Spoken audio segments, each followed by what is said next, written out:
연기까지 이제 진입을 하게 됐어요. 연기 진입을 해서 양부모님이 계셨잖아요. 저는 시내에. 그분들을 찾아갔는데 제가 열심히 벌어놨던 모든 것을 저한테 안 줬어요. 그리고 제가 입던 옷도 먼 조카한테 다 주고 해서 아무것도 없고 제가 들어온 것을 굉장히 부담스러워 하더라고요. 그렇게 예뻐하고 사랑했던 분들인데 그래서 이거는 나가라는 뜻이구나. 그래서 저는 그 예수님 전화번호에 전화를 했어요. 원래 그것 때문에 온 것도 있고요. 그래서 전화를 했더니 어떤 여자분이 왜 하는 거예요. 저 북한에서 왔는데 여길 가라고 했는데요. 어떻게 왔냐? 어떤 여자가 나 여기 가라고 했어요. 그러면 예수님 만난다고 했더니 알겠다고 주소 대줄 테니까 여기로 와라 해서 주소를 알려줘 갖고 제가 왕청 가는 길 사이에 있는 어떤 곳으로 이제 가게 됩니다. 그래서 뚝 가는데 이렇게 눈이 한쪽이 없는 뚱뚱한 아주머니가 나온 거예요. 너무 놀랐어요. 나는 예수님을 찾아왔는데 어떤 아주머니가 나오시는 거예요. 그래서 나는 예수님을 찾아왔다. 그랬더니 여기 있으면 예수님 만난다는 거예요. 그러냐? 그럼 이 전화번호는 누구 거냐? 이 전화번호는 자기 거래요. 그러냐고. 왜 아줌마 전화번호 줬지? 이러고 그냥 기다릴 수밖에 없잖아요. 쟤한테 선택권이 없으니까 며칠 있으면 나올 거니까 여기서 잘 먹고 잘 있으면 된다. 그래서 저는 거기에 이제 머물게 됐어요. 그러다가 어떤 남자분들이 둘이 어떤 낮에 기다리고 있는데 이렇게 왔어요. 그래서 그분들이 이렇게 통독반으로 데려가는 분이 들어가더라고요. 이렇게 사역장으로. 자매님, 우리랑 가자. 가면, 이렇게, 중국에서 공부하다가 남조선으로 갈 수 있다. 근데 제가 목적이 남조선이 아니고 저는 예수님 만나러 왔잖아요. 그래서, 나는 예수님 만나러 왔다. 그러니까, 우리 데 가도 예수님이 있대요. 아니, 예수님이 왜 여기도 있고 저기도 있어? 너무 신기한 거예요. 북한의 김일성은 한 사람이었잖아요. 근데 여기도 있고 저기도 있고, 난 무슨 사기당한 거야. 그다음부터 마음이 막 혼란이 오는 거예요. 그래서, 그러면 그냥 남조선이나 갈까? 모르겠다. 어디를 가야 되지? 여기 가도 남조선 가도 예수님 만난다지. 여기도 남조선이면 중국 예수님보다 한국 남조선. 도대체 막 혼란이 막 오는 거예요. 그러고 있는데, 자는데, 마음이 막 뒤숭숭한 거예요. 왜 예수가 두 사람이야? 이게 내가 지금 난 왜 여기 있지? 너무 혼란이 와서 막 뒤척뒤척 있는데, 꿈을 꿨어요. 꿈이에요. 제가 이렇게 창문 옆에 누웠는데 이렇게 문이 확 열리면서 빛이 확 들어오는 거예요. 자다가 너무 놀라고 눈을 바짝 떴어요. 눈이 막 부실 정도로 부시는데 제가 바닥에 있지 않고 이렇게 몸이 떠 있는 거예요. 근데 제 앞에 이렇게 형체가 있어요. 거기에 어떤 사람이 목도 있고 다 있어요. 근데 저는 얼굴을 못 봤어요. 그러면서 나는 할아버지인 줄 알았죠. 하얘니까. 근데 나보고 그보고 말을 하는 거예요. 나하고 같이 가자. 나하고 같이 갈래. 이런 말을 하는 것 같아요. 그래서 너무 무서운 거예요. 막 신성 같고 막 이런 게. 그래서 가야 될 것 같아요.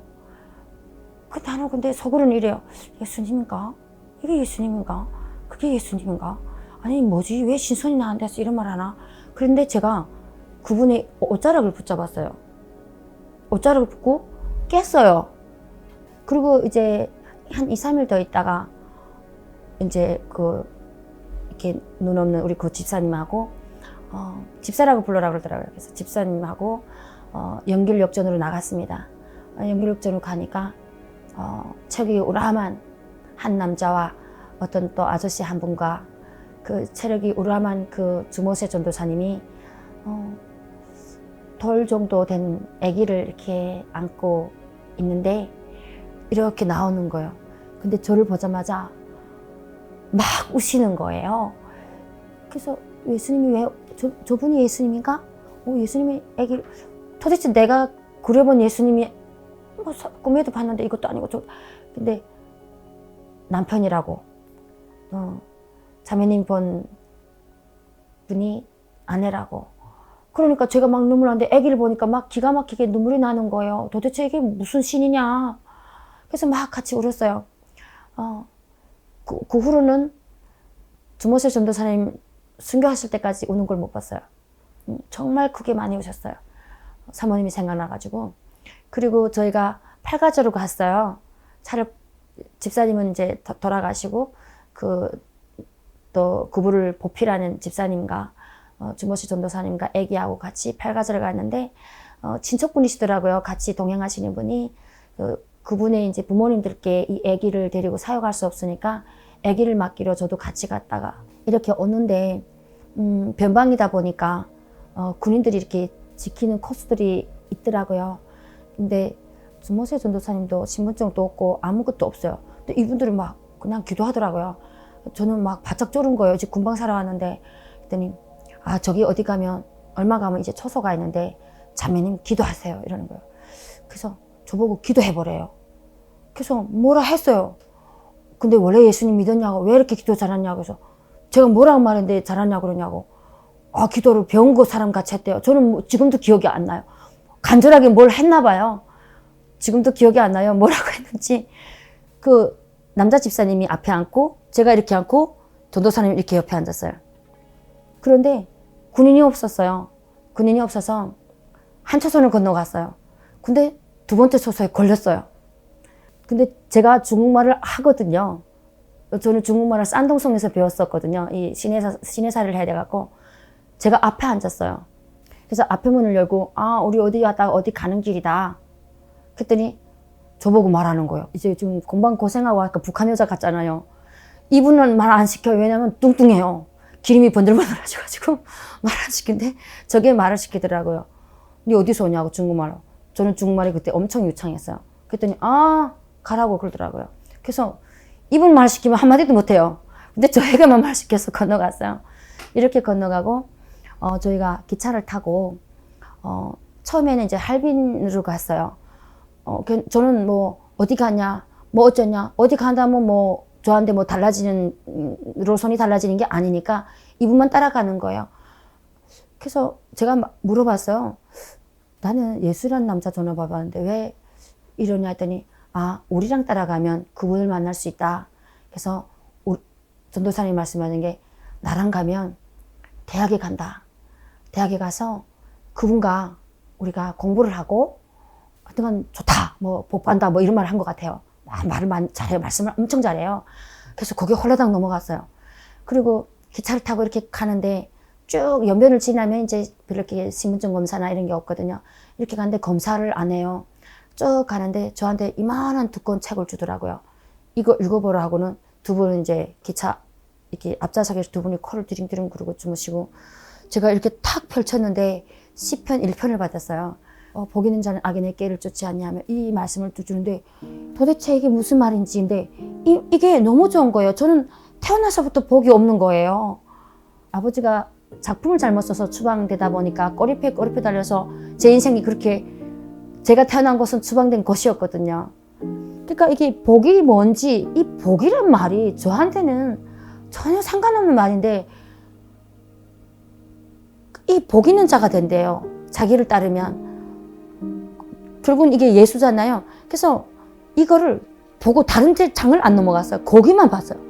밤새 그건데 눈이 막 제가 바짝바짝해지면 이상한 게 뭘 깨닫는 게 아니라 이 복이란 단어가 자기를 따르면 자기를 묵상하면 줄고하고 이러면 된대요. 이거 너무 좋은 거예요. 그래서 저는 한숨도 못 자고 그 말씀에만 묵혀 있었어요. 제 시선이. 머리를 너무 즐겁게 하는 거예요. 제 마음을 막 즐겁게 하는 거예요. 그래서 도대체 이 가주책이 뭔지는 모르겠지만 그래서 이걸 배운대요. 그 따라갔는데 할빈을 가서 멈춰섰어요. 할빈을 갔는데 제가 기억하기엔 할빈 운해교회입니다. 어떤 집이었어요. 집에 가니까 이렇게 북한 어머니 딸이 계셨고 또 다른 섬기는 분들도 계신 것 같아요. 여러 명이 한 7-8명이 있는 것 같아요. 거기를 이렇게 가서 전도사님이 자매님이 열매가 돼서 왔다고 그런 말씀을 하시면서 다 모이게 해서 다 연락이 벌써 다 되어 있더라고. 사람들이 가득 모여 있는 거예요. 그래서 저는 앉자마자 간증을 하라는데 그 말을 하래요. 그래서 제가 따뜻한 그들이 모시고 이랬는데 어쩌고 이래가지고 이랬는데 거기서 예수님이 길이요 진리요 생명 이런 말을 하고 그 언니는 내가 배고픈데 그 언니는 배고파하는 것 같지 않고 밥도 너무 잘 먹었는데 그 밥이 이런 밥이다니까 막 옆에 막 권사님들 막 중국 그분들이 막 통곡치며 오는 거예요. 오니까 난 당연히 그거는 북한 보이브 감옥은 당연히 그 국수도 감사한 건데 왜 울지? 막 이러면서 저는 그거를 모르니까 갖고 막 사실 제가 무슨 말을 하고 뭐 하는지 몰라요. 그리고 밤을 잤어요. 도착하자마자 저는 막 하라면 하고 앉으라면 앉고 서라면 서는 거예요.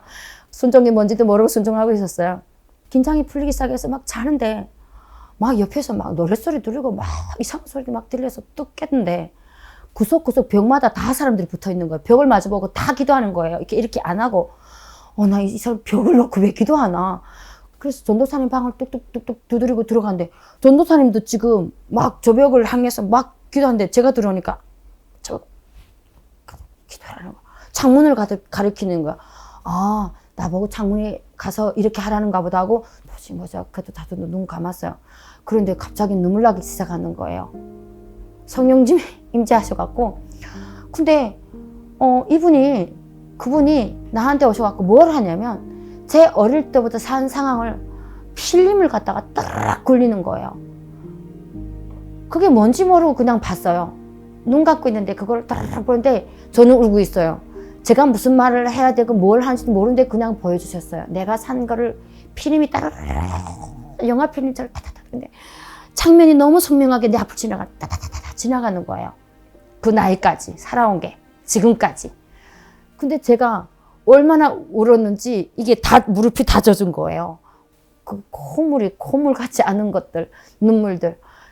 그렇게 그것이 성령 체험인지를 제가 이렇게 체험을 했고요. 그리고 바로 이제 이동을 한 이틀 있다가 이제 이동을 한 것 같아요. 그래서 간 게 이제 상해로 갔습니다. 상해 가니까 또 대학교가 아닌 어떤 또 아파트에 몇 층인지도 기억도 안 나요. 아파트 또 갔는데 거기에 이제 우리 지금의 성형 목사님 계셨고요. 후에 배영호 전도사님이 오셨고요. 그렇게 해서 자매반을 또 뭐 형제반이 또 있고 자매반 또 있대요. 그게 대학이래요. 그래서 이제 그분들하고 같이 이제 생활하게 되었고요. 저는 늘 깨어서 살아간 것 같아요. 하나님과 그 교제 시간이 너무너무 빠르게 이제 지나갔어요. 그게 4개월이나 흐른 것도 모르고 매일매일 기쁘고 뭐가 하는지도 모르고 도대체 내가 왜 앉아있고 왜 이걸 듣고 있는지 이게 뭐 하는 건지도 모르면서 너무 기쁘고 그때 받은 가장 큰 깨달음이 이렇게 아파트 밑이나 이렇게 뭐 기도하러 이제 예부로 나갔다 오면 벤츠들도 지나가고 이렇게 이름도 모르는 비싼 차들이 지나가는데 그 사람들이 다 불쌍해 보였어요. 그때의 그 은혜를 받았거든요. 예수님을 모르고 저 사람들 사는 게 저걸 가져봐야 뭐가 행복할까? 그런 은혜를 그 4개월 동안에 엄청나게 받았거든요. 그러다가 저희가 철야 기도를 가게 됐는데 사건이 있었어요. 바닷가로 저희가 이제 아파트에서 밤에 기도를 할 수 없잖아요. 소리 내면서. 그래서 저희가 이제 논밭에 나가서 기도를 했어요. 좀 꽤 많이 걸어갔던 것 같아요.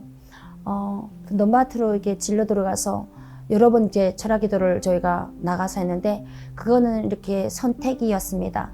거기에서 뭐 다 가는 게 아니라 기도하고 싶은 사람들이 갔어요. 밤에 이제 일정이 끝난 후에 그렇게 이제 조모래수 전도사님이랑 그래서 같이 이렇게 갔는데 거기서 저는 소원 기도를 하게 됩니다.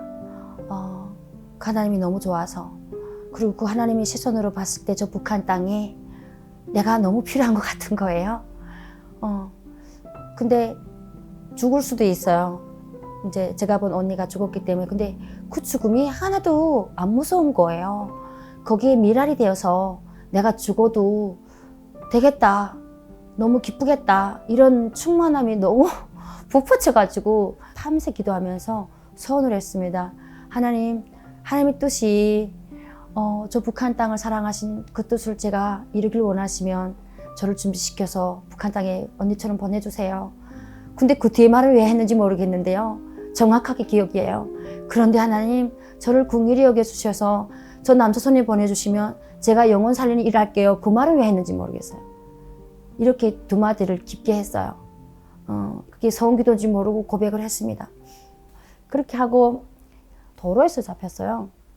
그래서 우리 송 목사님하고 같이 그 통번에 있던 은실원이랑 이렇게 몇 명, 세 명이 어디를 갔다 오다가 대낮에 잡혔는데 그때 당시에 상해에 있었지 않습니까? 상해에 그때 5개 나라 대통령들이 뭐 이렇게 정상회담 뭐 이런 거 해가지고 예부인들을 다 내쫓아라. 이런데 우리는 정세를 뉴스로 안 보니까 몰랐어요. 그래서 잡혔어요. 그 잡혀서 위해라는 곳까지 끌려갔어요.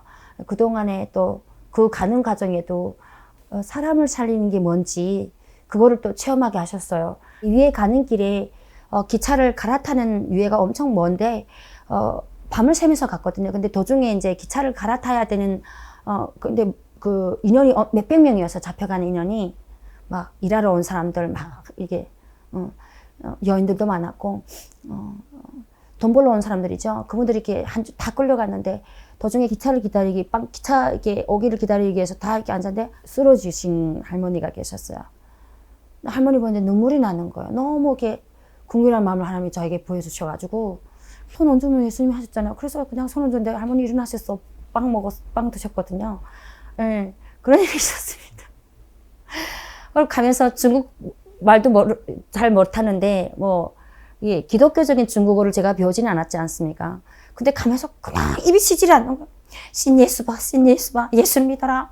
그 뒤에만 제가 형용할 수 없어요. 구원을 받는다 이런 말 할 줄 모르는 거예요. 구원이 중국말로 뭔지 모르니까. 근데 신 믿어라, 예수, 신 봐 이러면은 예수거든요. 그래서 신 예수 봐 돌아가면 그 옆에 사람들하고 자꾸 주저리 떠드는 거예요. 못 참겠는 거예요. 그리고 이제 거기서 며칠 있다가 정상회담 끝나고 이제 다 또 풀려서 나왔어요. 그래서 이제 주모세 전도사님께서 이렇게 또 데려와서 다 우리가 이제 다시 사역장 복귀해서 여기가 이제 위험할 것 같다 상해는 이래서 이제 저희가 정도 1조로 옮기게 된 겁니다. 그게 이제 8월 아마 7월 말 8월 그렇게 된 것 같아요. 그래서 이제 정도 1조를 갔다가 똑같이 이제 통독반이 그대로 이제 했고요. 늘 우리 말씀 대학의 스케줄은 늘 똑같았습니다. 늘 통독하고 큐티하고 통독한 부분에서 큐티하고 깨달은 것에 대해서 자꾸 나누다 보니까 기품이 있고 그리고 새벽 기도와 밤의 기도 이렇게 했고요. 금식하는 분들이 참 많았어요. 북한에서 그렇게 굶고 하는데 그 굶는 걸 마다하지 않고 많이 굶었습니다. 그렇게 통독반에 있다가 철야기도 하러 오고 이제 바닷가로 나갔어요. 거기는 이제 바닷가 근처였는데 바닷가 가서 먼저 이렇게 찬양하고 모여서 주모세 전도사님께서 찬양을 인도하시고 이제 잠깐 이렇게 말씀을 나누게 하고는 각자 합니다. 그래서 뿔뿔이 안 들리는 것에 저는 모래부리에 앉아서 모래부리는 5시간, 6시간 끄떡 없어요. 다리가 안 저려요. 모래가 나를 자리 잡아주니까 앉아가지고 막 이렇게 기도하고 또 거기서도 하나님 성령 체험도 이렇게 막 즐기고 있는데 하나님과 너무 즐기고 있는데 갑자기 뒤에 쇳덩어리가 와서 딱 대는 거예요. 쌍소 뽀토 하는 거예요. 아니 하나님과 교제하는데 이게 무슨 날벼락입니까? 너무 깊이 들어갔는데 그래갖고 내가 잡힌 줄 알았더니 다 잡힌 거예요. 제가 끌려가 보니까 다 모여 있더라고요. 그래서 다 이제 끌려서 거기 청도 1조 쪽에 한참 가가지고 어떤 이런 간수소 같은 데 있잖아요. 이런 모이는 곳에다 갖다 놨어요.